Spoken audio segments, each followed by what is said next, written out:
Buenos días, buenas tardes, queridos colegas.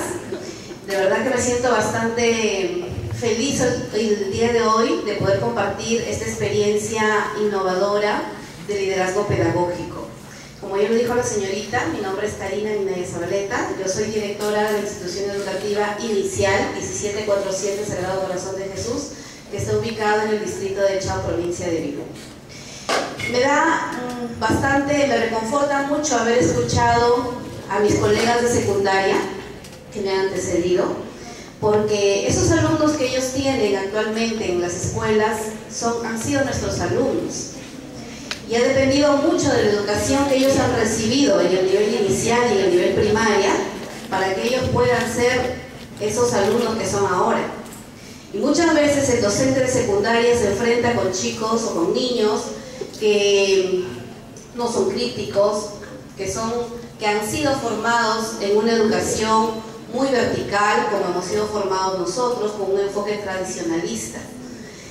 La educación inicial, desde hace muchos años, ha venido dando un giro bastante importante respecto a los procesos de aprendizaje de los niños.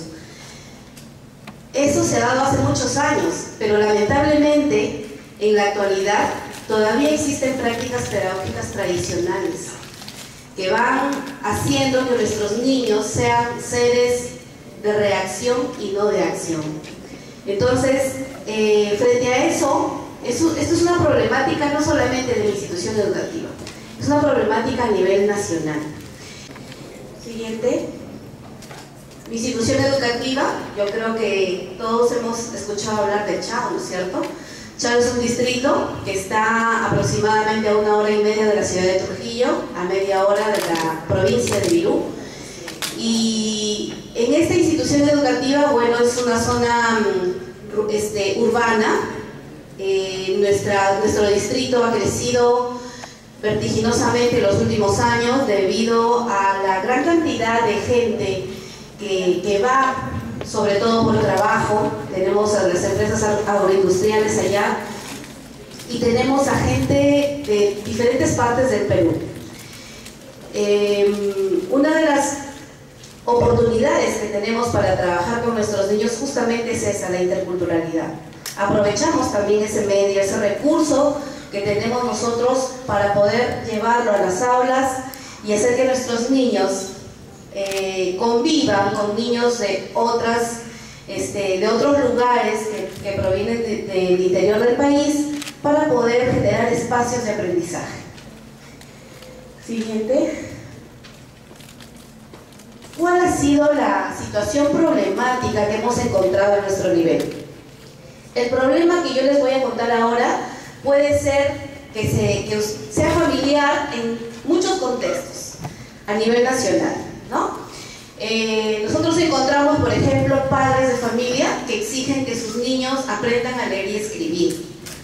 Y de repente ustedes como padres, ¿no? Porque yo sé que acá la mayoría o de repente todos, por no decir todos, son papás, han sido papás de niños pequeños, ¿no es cierto?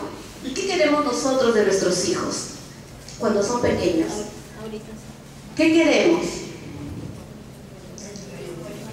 Que desarrollen habilidades. ¿Qué más? Que sean creativos, que desarrollen sus capacidades, etc. Pero eso me dicen ustedes, pero cuando nosotros aplicamos una encuesta a nuestros padres de familia, nuestra institución educativa alberga aproximadamente a 300 niños, por lo tanto tengo aproximadamente 280 padres de familia. Y cuando aplicamos las encuestas a nuestros padres de familia preguntándoles qué desean que se les enseñe a sus hijos en el nivel inicial, y el 90% de padres de familia nos dijeron que les gustaría que les enseñen a leer y escribir, que les enseñen las vocales, a sumar y a restar, los números, etc.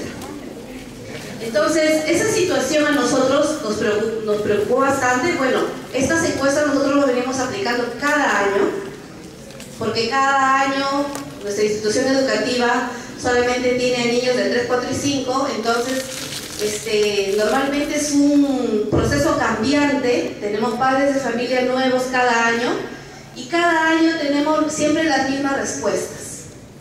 quieren que sus hijos lleven tareas a la casa, quieren que las profesoras desarrollemos contenidos, quieren que las profesoras trabajemos con libros, quieren que las profesoras hagamos lo que se hace en los otros niveles educativos.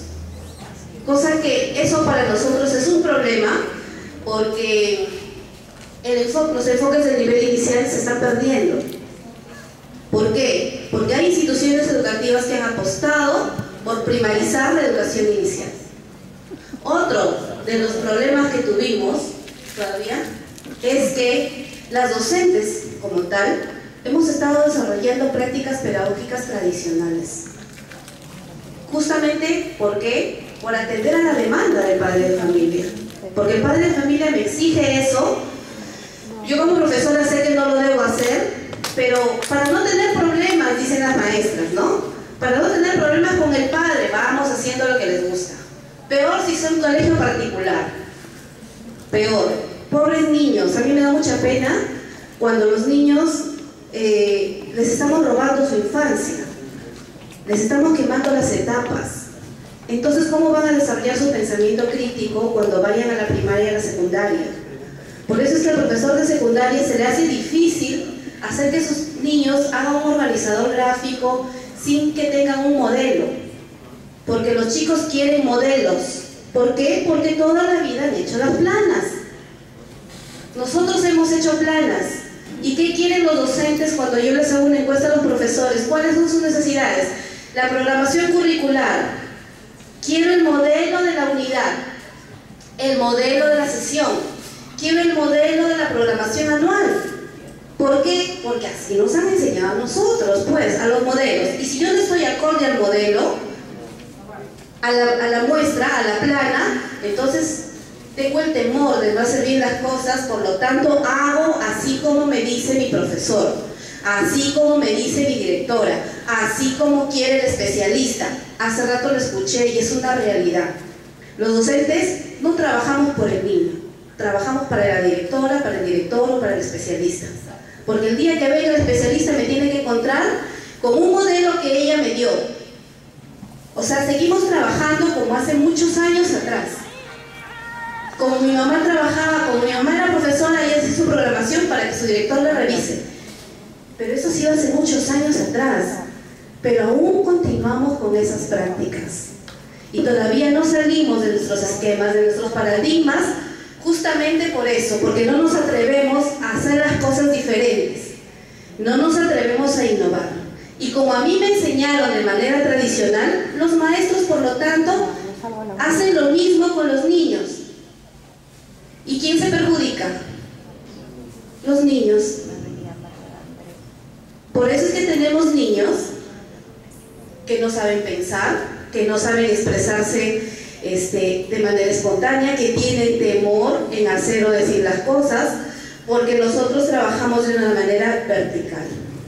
Y no respetamos al niño, no respetamos los enfoques del nivel inicial.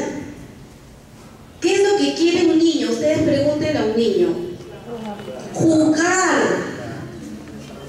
El año pasado se hizo, bueno, hace varios años ya, se está haciendo toda una campaña diciéndole a ustedes, a los profesores, a los padres de familia, con el juego sí se aprende. Sin embargo, nosotros escuchamos, a inicial solamente se van a jugar, menospreciando. Y yo digo, que digan eso, que bien, buena maestra. Pero aquí es al revés. Si el niño lleva más tareas a la casa, la maestra es una buena maestra. Aunque la tarea no la haga el niño, aunque la tarea lo haga la mamá o el papá en la casa o el hermano mayor. ¿Qué aprendizajes se logran con una tarea en la casa? Esos niños tienen libro de comunicación, de matemática, de personal social, tienen libro de convivencia, tienen libro de tutoría, tienen libro de inglés. Los niños de 3 años tienen como 8 libros en la escuela, en el jardín. ¿En qué momento los niños juegan? ¿En qué momento los niños desarrollan sus habilidades y potencialidades? ¿En qué momento el niño juega con el papá y la mamá en la casa? Los padres estamos ocupados en nuestras tareas cotidianas de nuestro trabajo, porque ahora mamá y papá trabajan, y esos niños ¿qué hacen?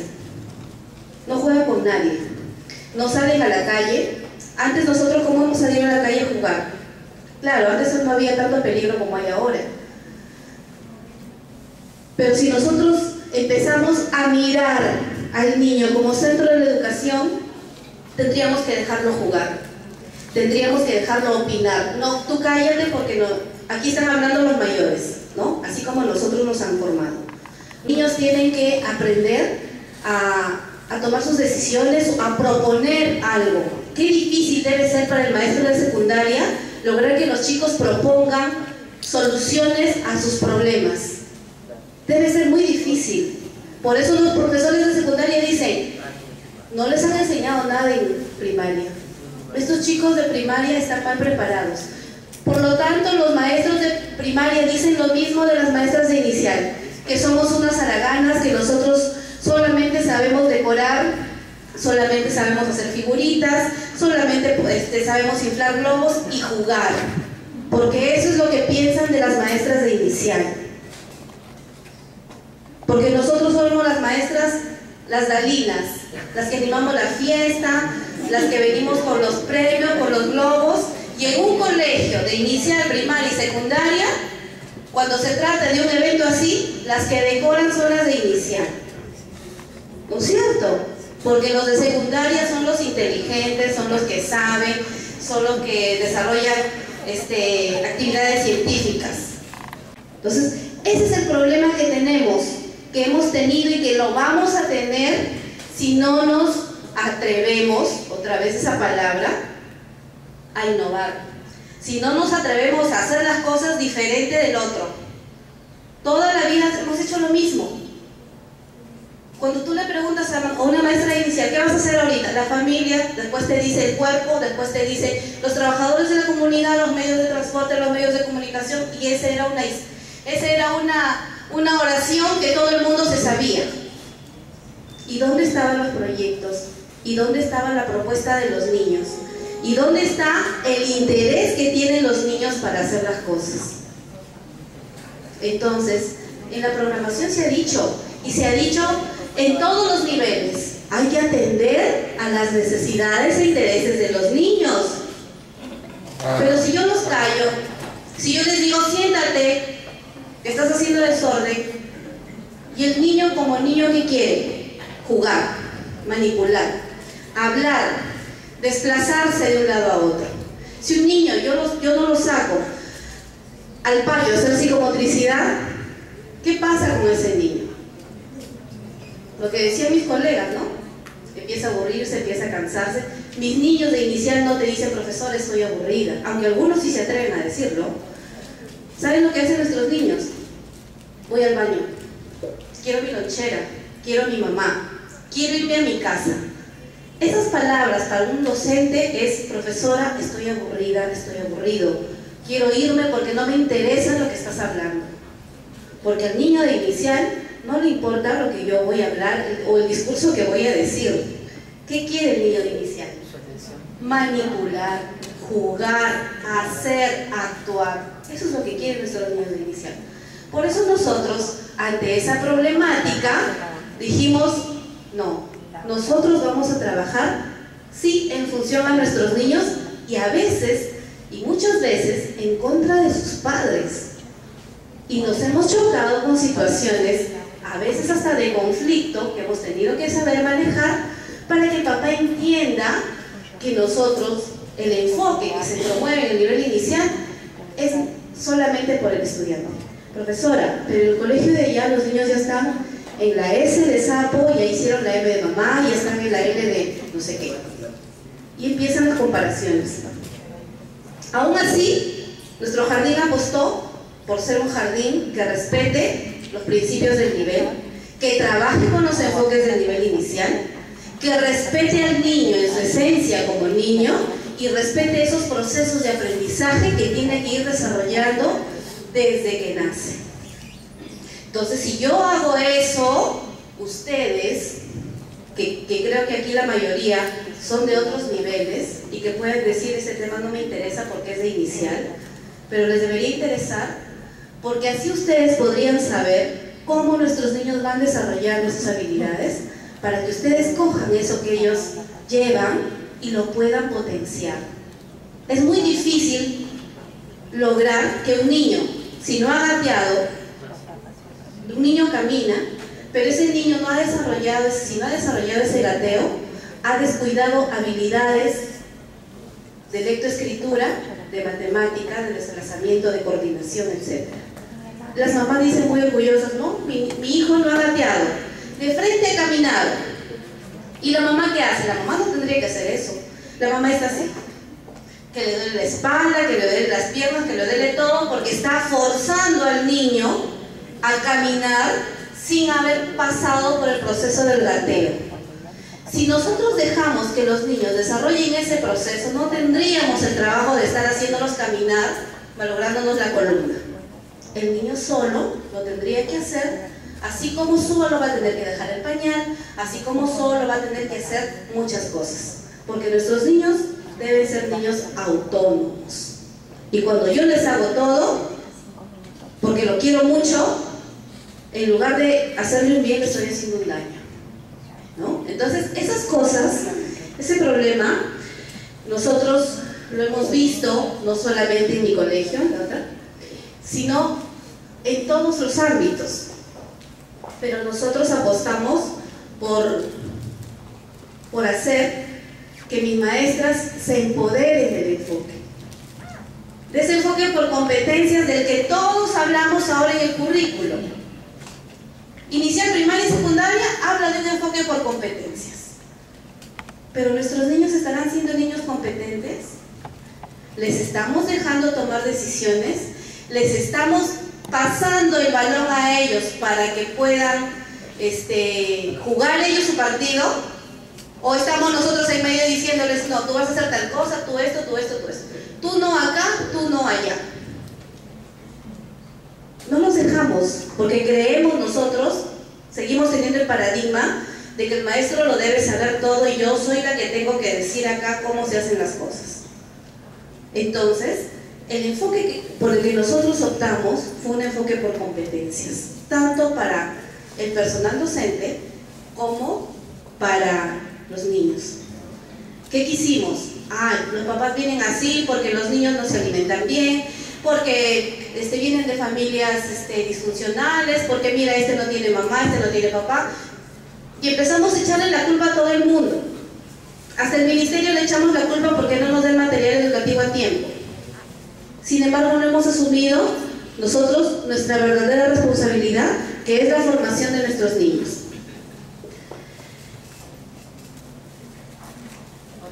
El equipo docente, entonces, en esta práctica, el equipo docente, entonces, en esta práctica ha sido la pieza fundamental. Y yo cuando hablo de la educación inicial en buenas manos, no me refiero a las mías, me refiero a las del equipo docente. La práctica puede ser mía, pudo haber sido elaborada por mí, pero las que han hecho todo el trabajo ha sido todo el equipo docente.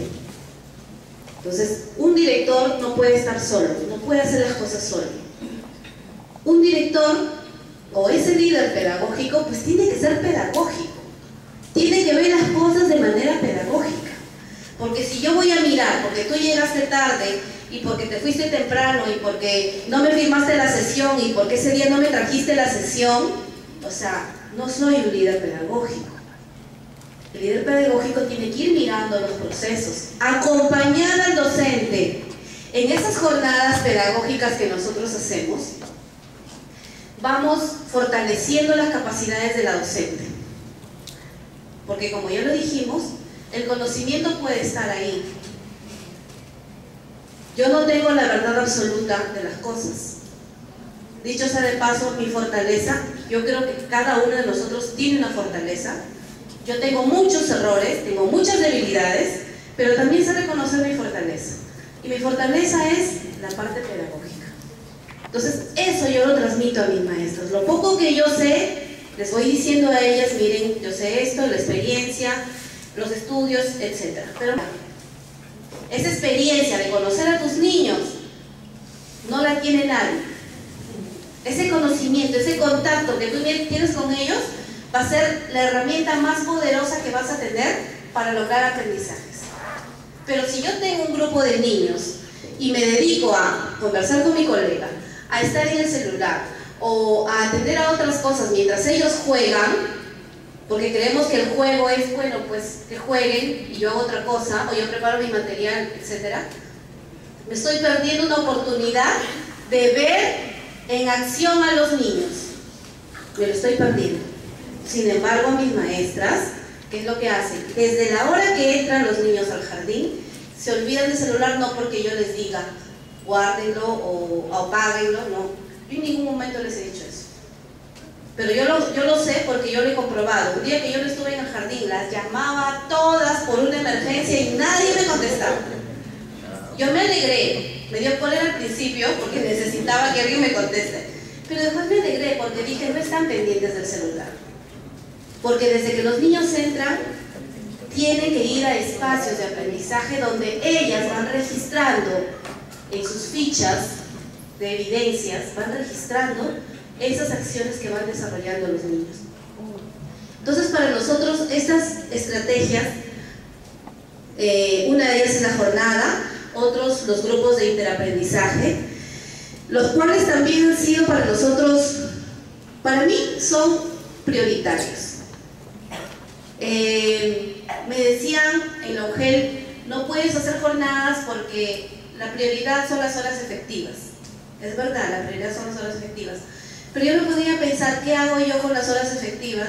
Dándole más horas efectivas a los niños si en realidad no son efectivas. Si en realidad los docentes a veces no saben qué hacer. Tienen problemas en el aula y no saben cómo atender esos problemas. Entonces, el enfoque o el proyecto que nosotros hemos propuesto es el acompañamiento directo al docente. Si la docente tiene un problema, ya sea pedagógico, de planificación curricular o de convivencia, no es el problema de la profesora, es también el mío. Yo también me comprometo, la acompaño y la ayudo y juntas salimos del problema. No es que, mira, ¿qué hiciste tú con tus papás? Yo no sé, bueno, ese es tu problema. Jamás hay eso en una institución educativa. Si yo acompaño a ese docente en todo ese proceso de aprendizaje, él se va a sentir respaldado, se va a sentir respaldado, va a sentir que hay alguien que lo apoya. ¿Y quién más que su directora? Profesora, pero miren, ya déjenmelo a mí. Porque la directora, bueno, es la directora, ¿no? Y a veces los papás a las profesoras van con fuerza y reclaman y una cosa y otra cosa. Pero ¿qué pasaría si yo me doy la vuelta y les digo, bueno, ya eso es tu problema, ¿no? Entonces, el acompañamiento al docente tiene que ser constante y en todo sentido, en todo aspecto. También hemos implementado las pasantías. Para nosotros la pasantía ha sido una estrategia bastante importante que nos ha dado bastantes logros. ¿Por qué?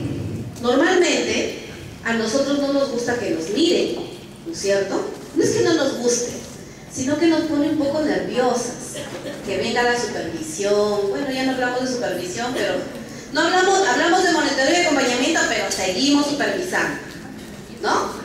A ver, ¿dónde está tu sesión? Lo primero que se hace es la sesión. No entiendo, tanto habrá en la sesión para ver si lo más rico, como les digo, está en el aula, están en los procesos, están en las acciones que hace el docente. Entonces, la pasantía para nosotros ha sido una estrategia que la implementamos ya con mis maestras, donde hemos identificado las fortalezas de las maestras frente a las debilidades de nosotras mismas. Hemos podido reflexionar qué es lo que a mí me falta como maestra, en qué estoy fallando y qué es lo que no he podido lograr, que mi compañera de al frente sí lo ha hecho. Entonces voy y la visito. La visito a ella, observo su actividad de aprendizaje y por lo tanto ella me observa a mí. Porque yo sé que todos los maestros tienen habilidades. Una de una forma, la otra de otra forma y en fin, muchas. Cuando yo llegué a Chao, éramos 2 maestras. ahora somos 12. Ha crecido tanto mi jardín. Tenemos 2 turnos. Y con esa maestra que yo llegué hace 16 años, a Chao, ella tenía muchas habilidades. Yo en ese tiempo recién casi había salido del pedagógico, dicho sea de paso, yo estudié en Otusco, y cuando yo llegué ahí me encontré con esta maestra, una maestra muy buena, muy dedicada a sus niños, con muchas habilidades, y bueno, yo llegué con todo el ánimo de trabajar, y nos dimos cuenta de que, por ejemplo, a mí me encanta bailar, y yo con mis niños he hecho psicomotricidad un montón, he bailado un montón, y a sus niños de ella les gustaba como yo bailaba con los míos. Pero esta maestra tenía también su habilidad, le gustaba contar títeres excelente, y esa era mi debilidad. Ella tenía su fortaleza, y esa era mi debilidad. ¿Y qué hacíamos? Nos juntábamos, profesora, yo bailo con sus niños, pero usted les cuenta un cuento con títeres a los niños. Intercambiábamos esas experiencias con ellos y los niños se iban felices. No, que este es mi grupo, estos son mis niños y yo sé lo que hago con mi grupo. Entonces empezamos a compartir esas cosas con ella, y es lo mismo que hacemos ahora en nuestro jardín, ahora que ya somos 12.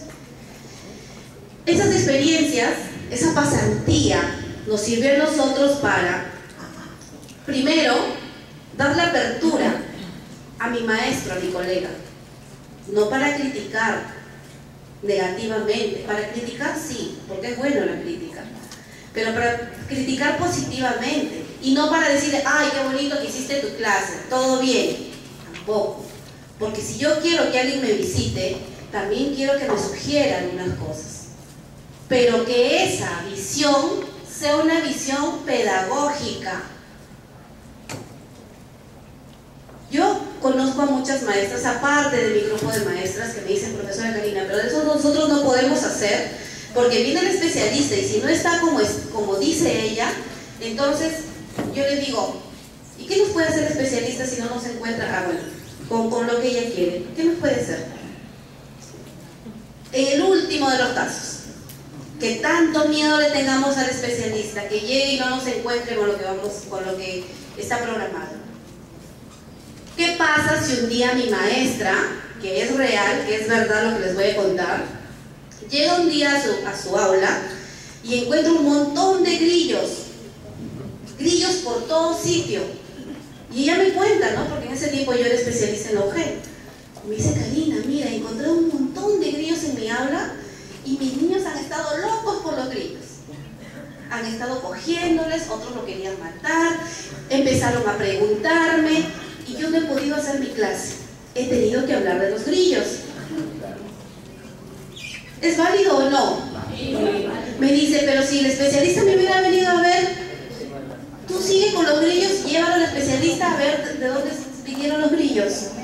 Y si el especialista tiene una visión pedagógica, te va a acompañar. Pero si no la tiene, te va a sancionar. Entonces ahí tú te vas a dar cuenta.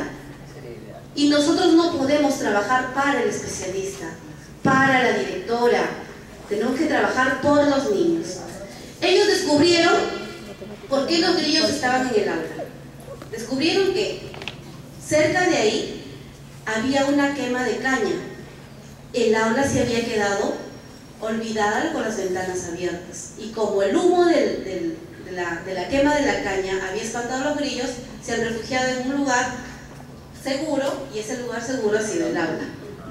Entonces todo eso investigaron los niños en ese momento. Fueron a preguntar a las señoras de la comunidad y se encontraron con eso. Hicieron conclusiones, han hecho su dibujo, al otro día hicieron un cuento, etc. Y fue un aprendizaje significativo. Ahí estoy atendiendo al interés del niño. Si el niño está interesado en eso, hay que atenderlo, hay que escucharlo, hay que aprender a escuchar a los niños. Pero ¿qué hemos aprendido los maestros? A callar a los niños. Shh, ya todos en silencio, yo voy a hablar, yo voy a decir. Ese shh estresa a los niños. Por eso es que los niños empiezan a llorar, quieren irse a su casa, quieren su mamá, quieren el baño, quieren la lonchera, pelean con el otro, y nosotros decimos, este niño necesita psicólogo. No, ese niño está desmotivado, está aburrido, está cansado. Entonces, en esas pasantías hemos ido detectando las fortalezas y las debilidades del docente para potenciarlo. Mis maestras decían, ¡ah! Yo no sabía que hablaba tan fuerte. Yo no sabía que la niña estuvo jugando acá, yo no me di cuenta de ella. ¿Te das cuenta que ella no quiere dibujar? Eso lo detectó la otra maestra. Porque hay veces nosotros, por el grupo grande que tenemos, no nos damos cuenta de las especificidades de los niños. Pero eso lo podemos ver, o nos podemos ayudar entre nosotras a ir viendo esas debilidades y potenciarlas. Otra de las actividades que hemos desarrollado en el jardín es ese bendito día del logro, ¿no? Ese día del logro que el niño que más sabe tiene que exponer. Que yo le doy el texto a la maestra para que se aprenda.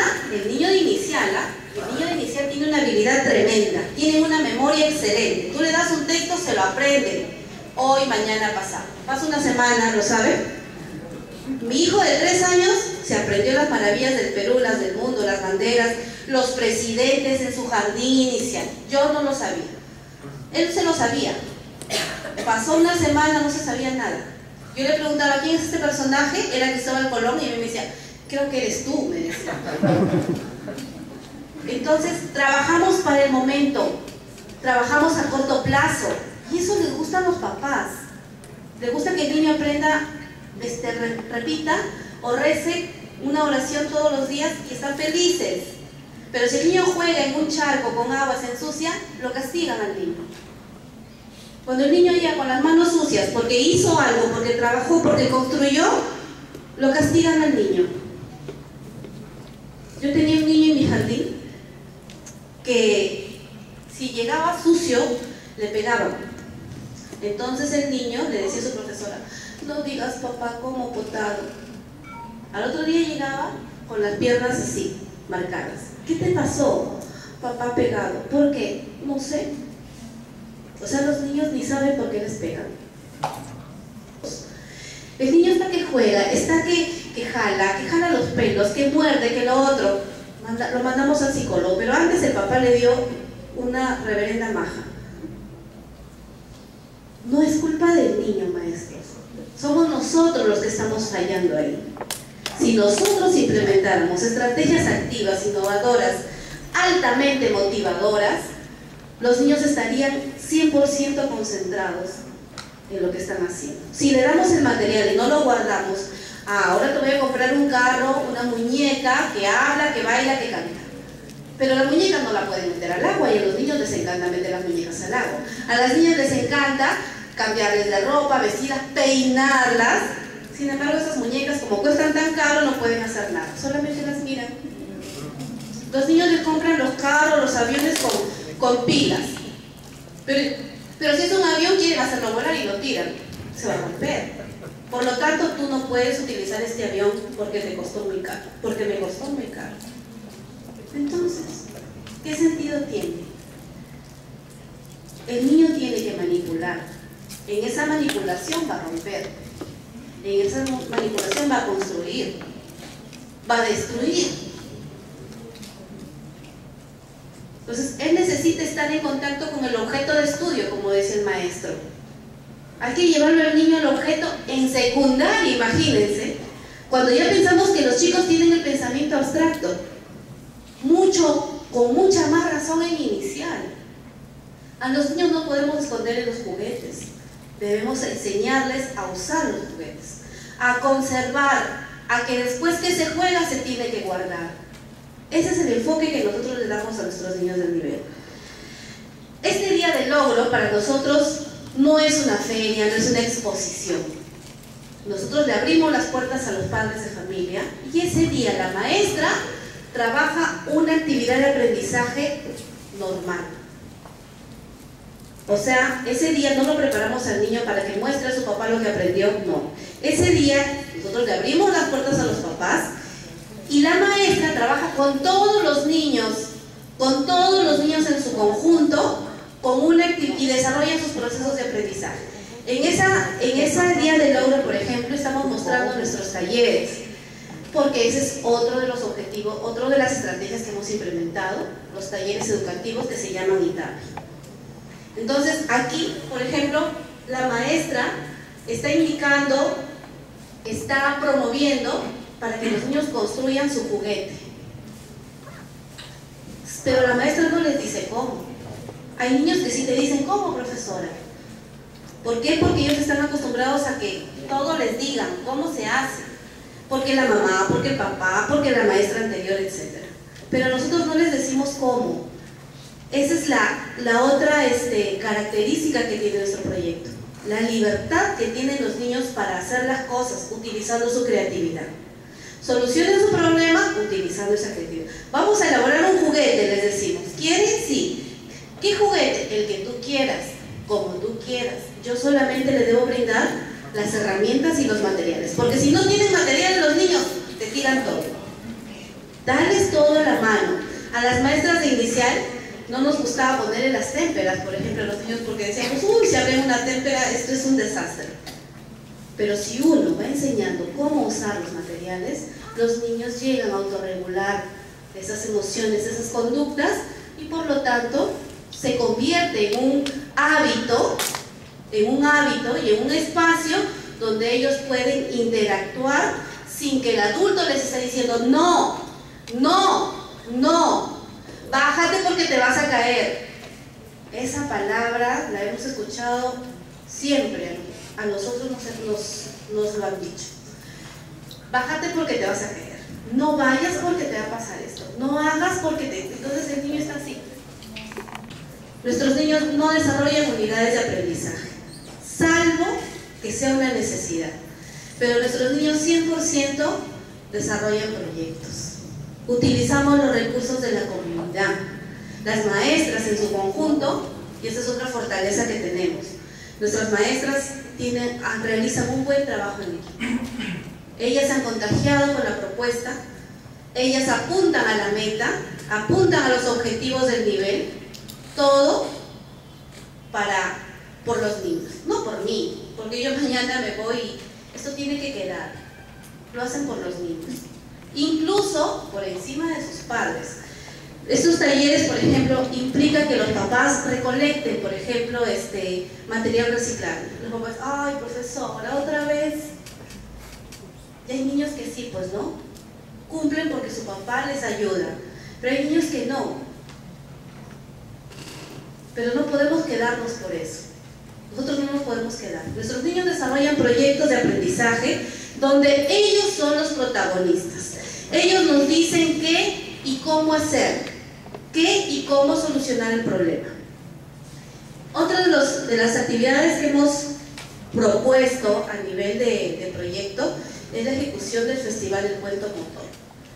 Nosotros no hacemos actividades, por ejemplo, las tradicionales que se hacen en los jardines, ¿no? Y por eso siempre nos comparan. Profesora, ¿y no va a sacar la reina del jardín? Y en el aniversario no va a haber carros alegóricos. Y los niños no tienen que marchar con las pancartas por la calle. Nuestros niños no hacen esas actividades. Nuestros niños hacen actividades netamente de juego, de movimiento, pero con un propósito pedagógico. El cuento motor, por ejemplo, es una estrategia muy buena que a nosotros nos ha dado bastantes resultados. Nuestros niños, por ejemplo, tenían dificultades en la comprensión oral, tenían dificultades en la expresión. Entonces hemos diseñado estrategias que a ellos les ayude a poder superar estas dificultades. En la comprensión nos ha ayudado bastante los cuentos motores. El cuento donde la maestra sale con sus niños, mientras ella va narrando la historia, los niños van ejecutando lo que dice la maestra.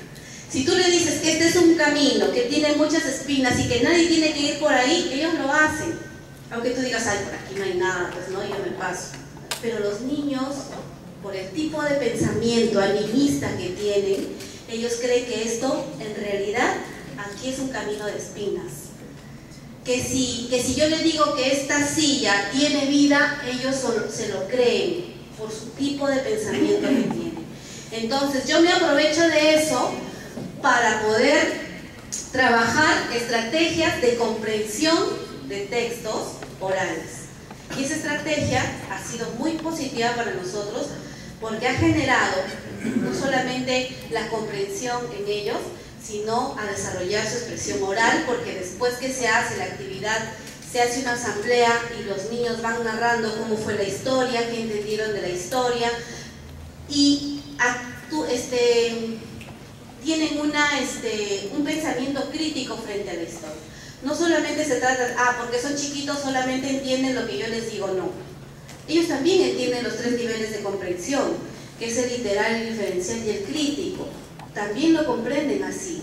Todo depende de las preguntas que le haga la maestra. Y muchas veces las maestras no sabemos qué preguntar. ¿Les gustó? Sí. ¿Quieren volver a hacerlo? Sí. Ya, muy bien, vámonos.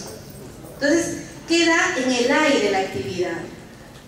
Entonces, nuestras maestras, ¿qué hacen ahora? Anotan esa pregunta que tienen que hacerle al niño, lo anotan, porque nosotros a veces nos decimos, ya, yo le pregunto y ya, pero en el momento que voy a hacer el diálogo con ellos, me olvido de qué le voy a preguntar. Ellos lo tienen que anotar para que sepan que esas preguntas tienen que ser preguntas abiertas, porque la maestra nos contentamos con sí, no, les gustó, ya, chao.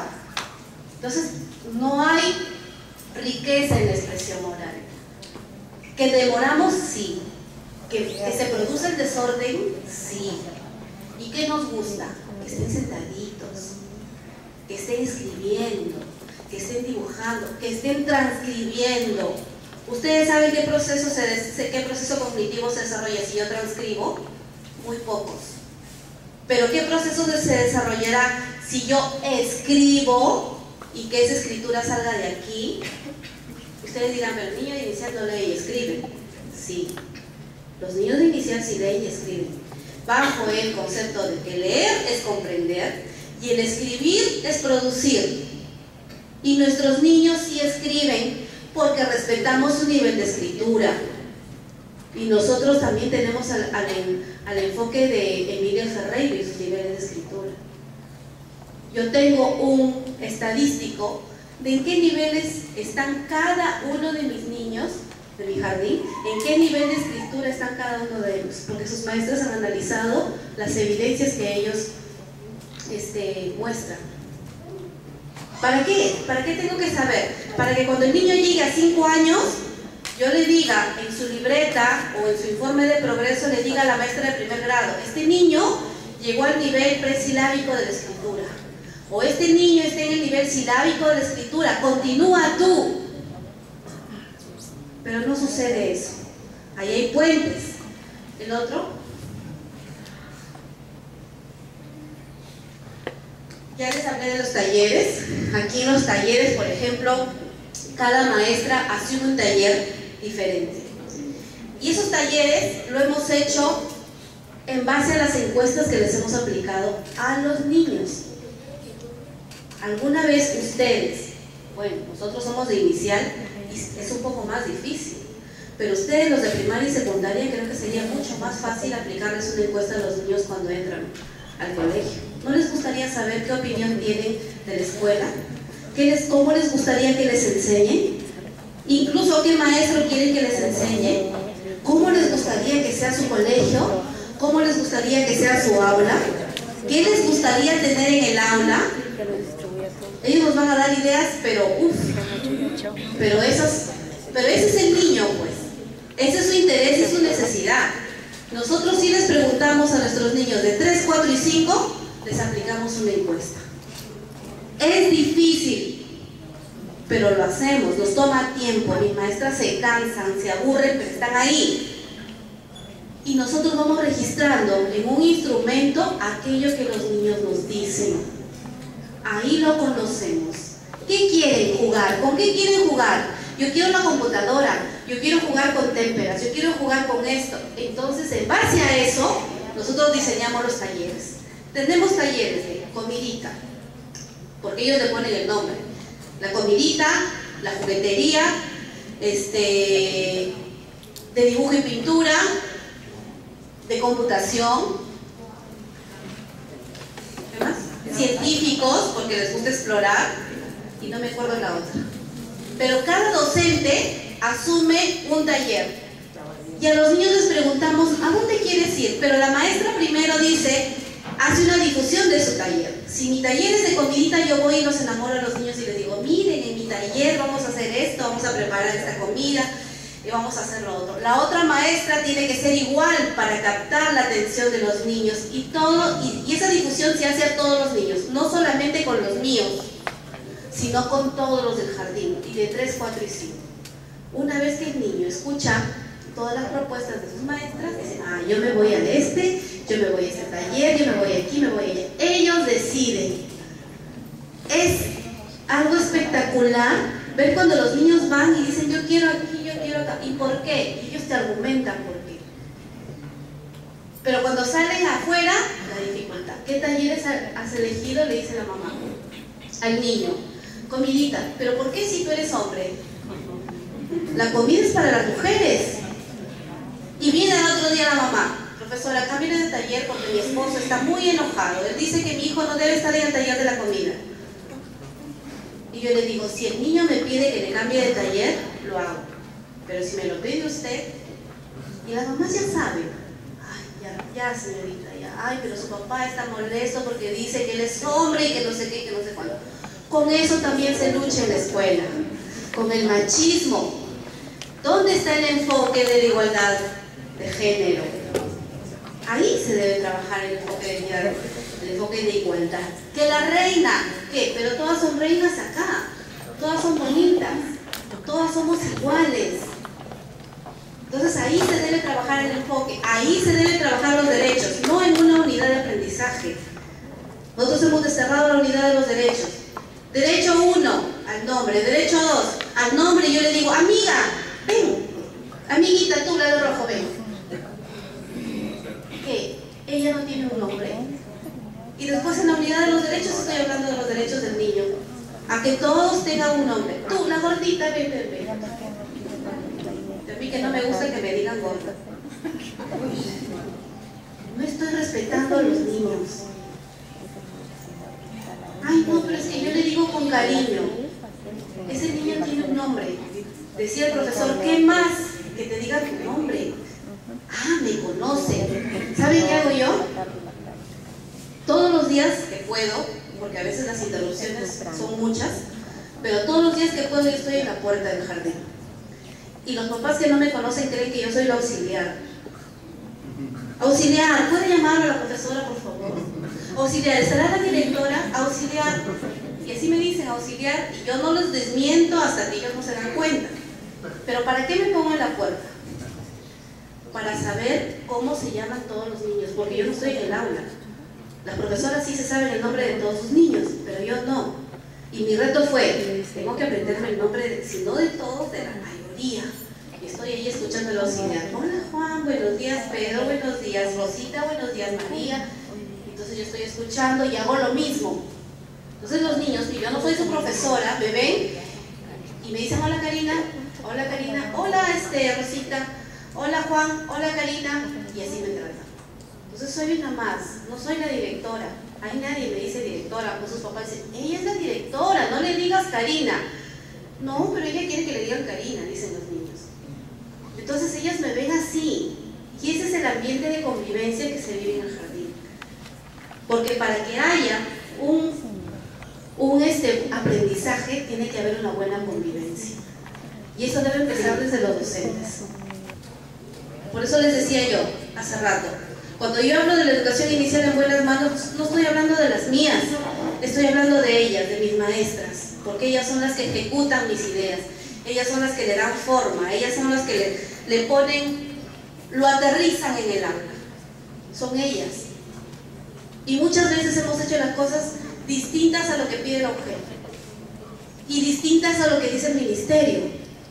Ahí está la innovación, pues. Pero el ministerio nunca te dice no hagas tal cosa.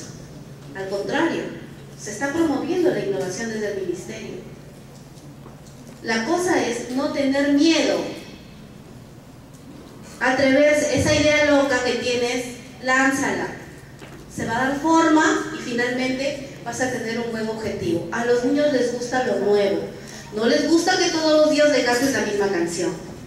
Mi profesora me dice, ay Karina, ¿sabes qué me han dicho hoy día mis niños? Ay chicos, les voy a contar un cuento. Y los niños, sí profesora, les voy a contar, ay ese cuento, ya lo sé. Chicos, vamos a cantar una canción. Ay, esa canción otra vez. Así dicen los niños. Al niño y como el papá tanto me pide la plana, yo los llevo para hacer planas en el jardín. Y les he puesto un acordeón grandazo y les he puesto por partes y les he puesto su tarea de las vocales que tanto quieren. ¿Quieren las vocales allá? Lo hice la experiencia con ellos. Les doy 1 minuto y ustedes me acaban esta plana. Y comenzaron mis papás con la plana, con la plana, con la plana. Vienen corriendo, lo pegan. Ya, profesora, ya. ¿Cómo se sintieron? Ay, nerviosa. Y usted, ay, miedo, porque usted me dijo que me iba a castigar si no hacía la tarea. Y usted, así se sienten los niños cuando yo les pongo una tarea. Y el papá dice, ay, profesora, tiene razón. ¿Qué les gustaría hacer? ¿Que les gustaría que yo les pregunte algo? No, profesora, no nos gusta. Ya ven, al niño tampoco le gusta. No le gusta el examen, a él le gusta jugar. Entonces hay que darles lo que ellos quieren. Así van a aprender. La siguiente. Ahora, ¿qué sucede si yo hago tantas cosas bonitas en el jardín? Todo está bonito. ¿Y qué sucede cuando el niño se va a la primaria? Profesora, me dicen las mamás, claro, usted dice así, todo está bien, pero cuando llegan a la primaria, les toman examen, dictado. Y si no saben escribir, los niños lo ponen en el aula de los rezagados. Lo ponen en el aula, a la B, a la sala D. El aula de los que no saben. Pobrecitos, mándenlos a nivelación. ¿Qué les van a nivelar? ¿Qué? ¿Pensamiento? No permitamos eso, colegas. Si vemos esas prácticas en nuestra institución, no hay que permitirlo. Voy a avanzar para poder dar paso. Hemos utilizado un montón de instrumentos. Lo importante de un proceso de innovación son las evidencias. Si yo no tengo evidencias, no voy a poder demostrar ese proceso, ese avance de mi niño. Recojo evidencias, tengo mis encuestas a los padres, tengo mis encuestas a mis niños, tengo su portafolio, tengo esto. Solamente me queda sistematizar aplicando los instrumentos.